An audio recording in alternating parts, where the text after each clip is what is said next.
The House of Representatives has passed for second reading a bill which seeks to mandate the inclusion of designated portfolios in nomination lists for ministers and commissioners by the President and state governors. This is a critical step towards enhancing transparency, accountability and efficiency within governance, as it ensures that nominees' qualifications align with specific roles. As Nigeria Today explore how this shift could lead to a more responsive and capable administration, we'll be joined by experts on the impact of this proposal for the future of governance in Nigeria. I am Mikaria Clinton. Thanks for joining us.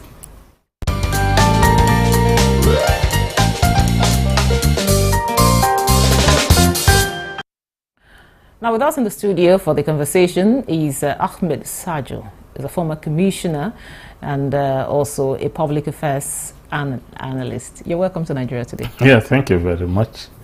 I forgot to add a former commissioner of Adamawa State. No,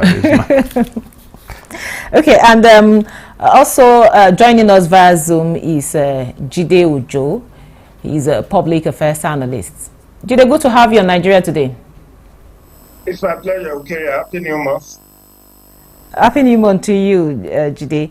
I'll start with you, Jide, because Ahmed Sajo, the other time he came on the program, gave us his own perspective. So I want to start with you to give us your perspective on this issue of adding portfolio to, a ministerial nominee.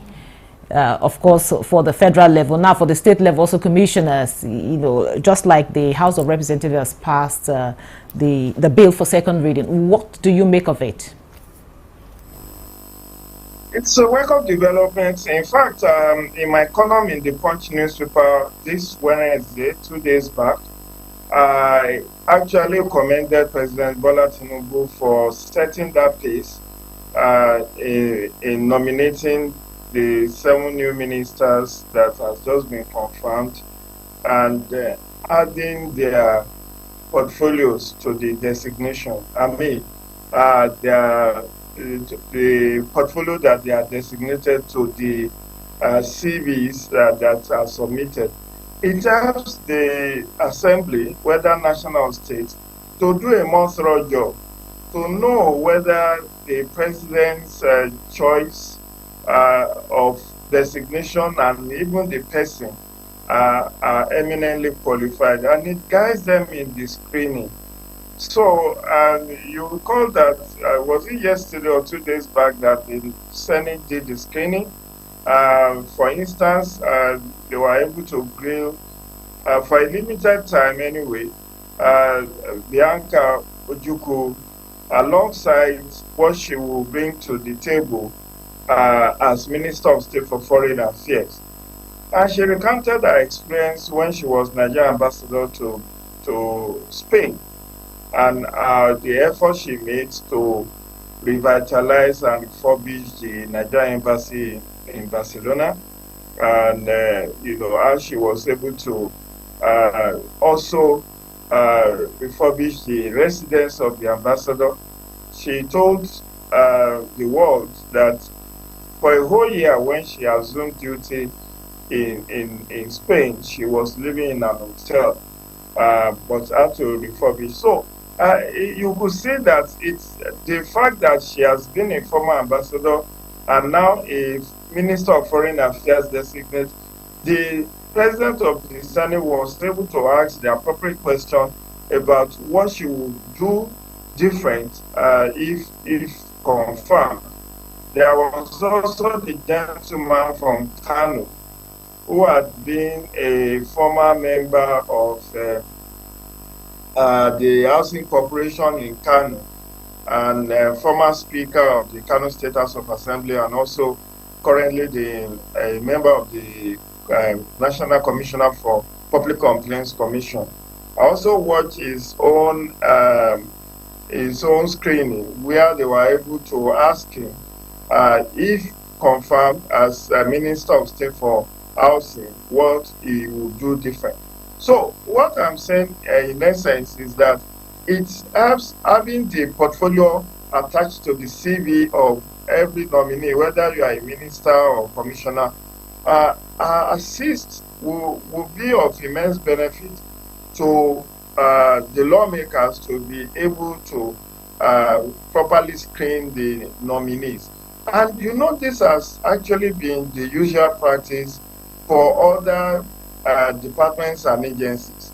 For instance, if the president is nominating a head of an agency, you would know definitely that this agency, given the CV of this man, is he qualified? Can he do this job? I recall when the chairman of EFCC, the current one, Ola Olukoyede, was nominated, there were furore about his qualification, whether it met the EFCC Act of 15 years post-call and all of that. But when he went before the Senate, they were able to appropriately grill him. Okay, you are a lawyer, you have worked for a limited time in EFCC, what do you bring to the table? So it's just upscaling that practice to that of ministers and commissioners, that this bill is a welcome development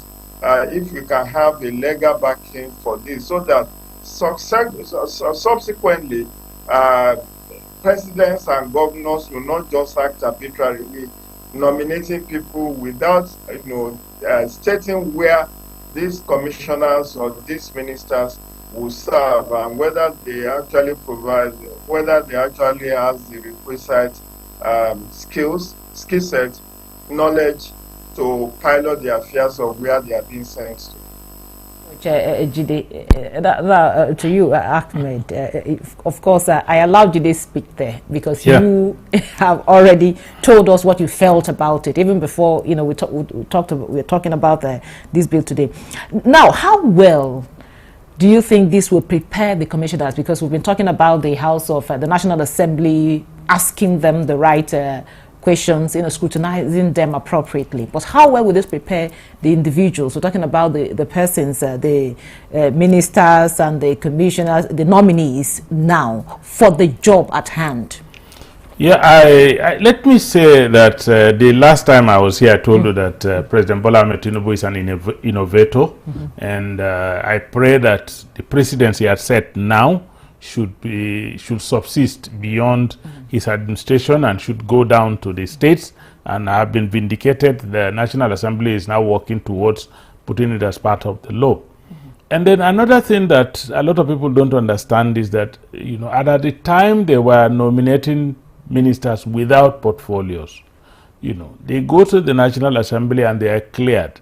And then sometimes there's a lot of horse trading as to the decision, who takes which position and the rest. And sometimes even one could say that it opens room for corruption by power mongers and holders of levers of power. Those that feel they are close to the chief executives, they will insist that if you want a good ministry, quote and unquote, that you should come to them, and then they will lobby the chief executive to give you a good ministry and all that. And lobbying chief executive to give you a good ministry, in my own view, is another way of corruption, because importantly is that if you have given yourself to serve Nigeria, you should be able to be prepared to serve in whatever capacity and make a difference. So I feel that is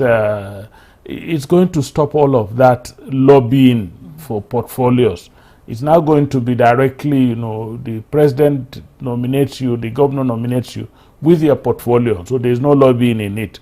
It's for you to prove. Another advantage, and a very huge advantage at that, is that, before you are even sworn in, from the very day you've been nominated, you have a portfolio attached to your nomination. If you have any reason to start preparing a blueprint on how to go into that office and hit the ground running or make a difference, it's an opportunity for you. It's even an opportunity for you to begin to identify the kind of experts that should assist you, since the law allows you to have some special assistants and the persons, technical assistants that will guide you in addition to your own personal knowledge of the system. You're looking for all of these people. Sometimes you're even looking for consultants outside the system who have a large body of knowledge that could be of value to you. So all of this now, because your nomination is purposive, you will be able to assemble all of this and then prepare very well, so that when you reach the office, you are there. The only snag, and I don't know how the law will handle that, but there are two things that the issue of screening of ministers and commissioners should address. Number one, if they now send the list with portfolios, what happens to the right of the chief executive, president or governor to reshuffle his cabinet, move people from one ministry to the other? Is it going to question, the rights of the leader to determine that I have sent you a nomination as Minister for Housing, but I have discovered that you have more knowledge, and capacity in power. I am pushing you to power. Does that, how will the law now, address that? Then the second thing, which is very important, very, very important, and I'm sure even my dear brother, friend, and colleague Jide Oju will agree with me, that if the chief executive, governor, or president is sending names with portfolio, for God's sake, the question of bow and go should be out. Even if you were in the legislature, even if you were a commissioner, a minister before, bow and go should be out. Now that we know what you are going to do, you should be scrutinized to know your capacity in that field. Okay, now back to you, Jide. Ahmed raised a very important concern here, question. He talked about reshuffling, Now, what would be the broader kind of, or might be a broader implication of this bill? Talking about governance and policy implementation in Nigeria. Well, other implication is positive, and I quite agree 100% with my elder brother in the studio. This again has bigger merits than the demerits, even though you can't foreclose corruption and abuse of office in every system. It's just for the system to checkmate such. I can also identify intensive lobby when people know where you are going, even without you going to them or identifying them as possible assistants or consultants. You will be inundated with requests, contracts. People start trooping to your house when they know they can still access you before you move to Abuja. And you become inaccessible, so you see people, floodgate of friends and family coming to pay homage and trying to lobby, oh, this your brother, this your son has graduated for 10 years, he has no job, please help me, because they know where he's going. Oh, he's an engineer, so you are posted to Ministry of Works, please help him get a job and all of that. So you can't rule all of that out. And in terms of what Elder Sajo said about, the issue around reshufflement. It depends on what the law says. If the law says, even if you are reshuffled, that you still need to go for screening for that position, and for you to be confirmed suitable for the place where you are reshuffled to, that could be part of the law. If that is part of the law, then if you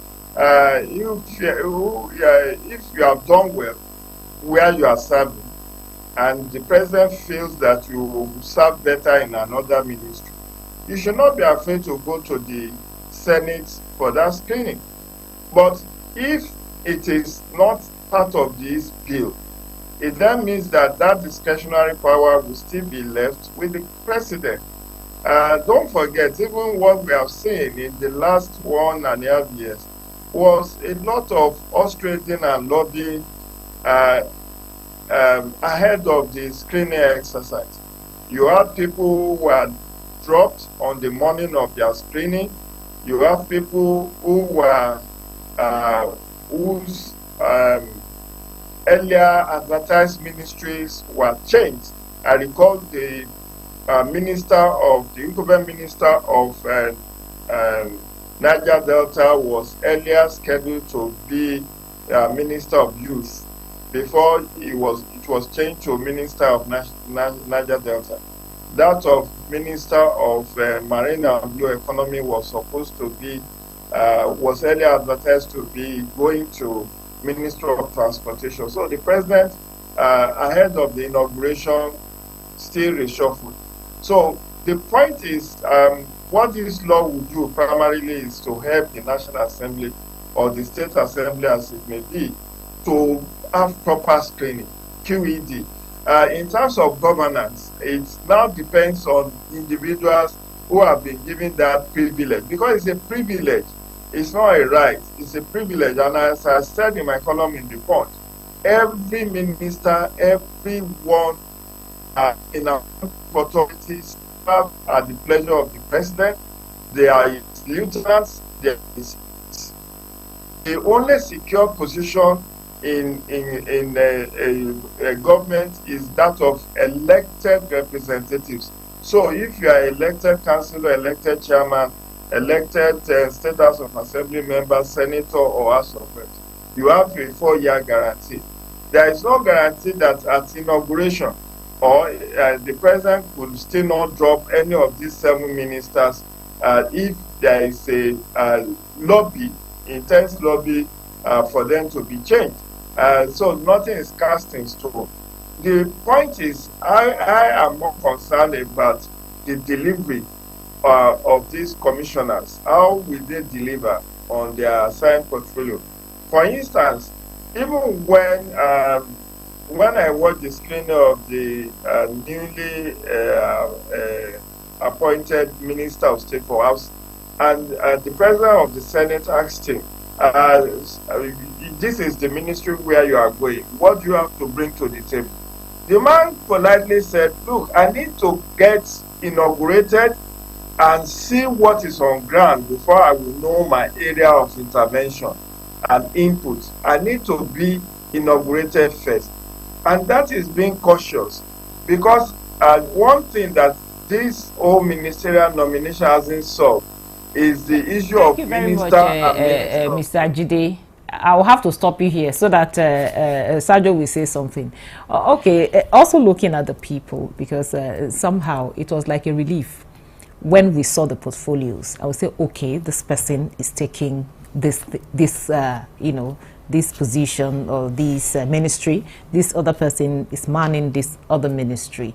You know, in the past we've had a situation where we have speculations, information, misinformation, and all of that. So how does it also play out, you know, in terms of the people, you know, knowing who their ministers would be? I think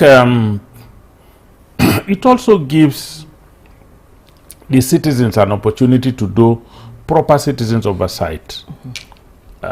Assuming, just an assumption, somebody who has had a very terrible record in a particular field, you know, whose record is known, and he's been nominated for either commissioner or minister, and he's been assigned a portfolio to go and work in that same field where there is a known record. Some probably even the record includes some judicial pronouncement on something that was done that was not proper.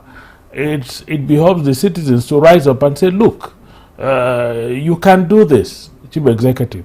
We didn't give you a mandate for you to send somebody who had inflicted a harm in the past in a particular area to go and continue where he is. So it's also an opportunity for citizens oversight on the governance process, and it makes the determination of KPIs, key performance indicators, not just from government, but we also have a right to designate some KPIs for people who are going to serve us. So if they put it that way, the man who is going to serve in a particular area, you as a citizen will begin to start talking. Look, these are our expectations from this guy. I told you the other time that my brother who is going to the Ministry of Livestock, I said he has two very clear broad mandates to work on. First, modernize the livestock sector, because of course as it is lack of modernization that is creating a lot of this crisis of nomadism and the rest that at the end of the day impedes on the security of the country. And secondly, to find a common ground between farmers and herders and end the conflict. So we already know these are the expectations of the citizens, and as citizens we can design expectations for these people based on the fact that this is what they are going to do, and then we now juxtapose those expectations with the expositions of their capacities, their knowledge, their pedigree, their past performance in those areas. My brother Jide Ojo spoke about Bianca had a pedigree as an ambassador. This is what she did to upgrade our embassy. Now she is in a position to have an overview, a bird's eye view of the entire embassies. So if under her purview she decides to do a census and do an evaluation of all our embassies and call for an upgrade, that she's doing it from an experience that she has passed through. We have a Minister of State for Housing who was a member of a housing corporation, meaning he has a hands-on knowledge on the intricacies and the problems of the housing sector. So these are the kind of things that we are expecting, that when they put them along with their portfolios, we will be able to probe deeper into those areas and see how much they could impact in the ministries that they are going to be sent. Okay, Jide, I will end with you on this aspect. The House member that sponsored the bill rightly said that the bill was to enhance transparency, accountability, and efficiency within governance. What areas are we looking at here? Transparency, accountability, and good governance. And those are the cardinal reasons why we have these lieutenants assisting the president to achieve his whatever agenda he has set for himself. The incumbent president set the agenda of the new DOP, and there are 8 cardinal objectives which he wants to achieve. So from the start of the whistle at inauguration, it is expected that given the key performance indicators that each of them will get, they will set to work. One beautiful thing that the president has also done with this nomination is that this nomination is coming ahead of submission of the 2025 budget.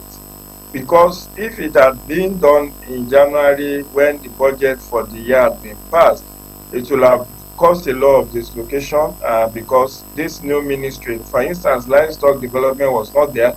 The collapse of Ministry of Works with reversion to National Sports Commission, and then the collapse of Ministry of Tourism with Ministry of Culture, Arts and Entertainment. So you find that assuming that the budget had been laid and passed, it then means that you have to go for virement or supplementary budgets in order to fund whichever new ministry has been established. But right now, I'm very positive that the budget will be in accordance with the new structure, and by January, these people can swing into action without let or hindrance. Thank you very much, Jide. That was Jide Ojo, joined us via Zoom, a public affairs analyst. Thank you so much for your time and contribution.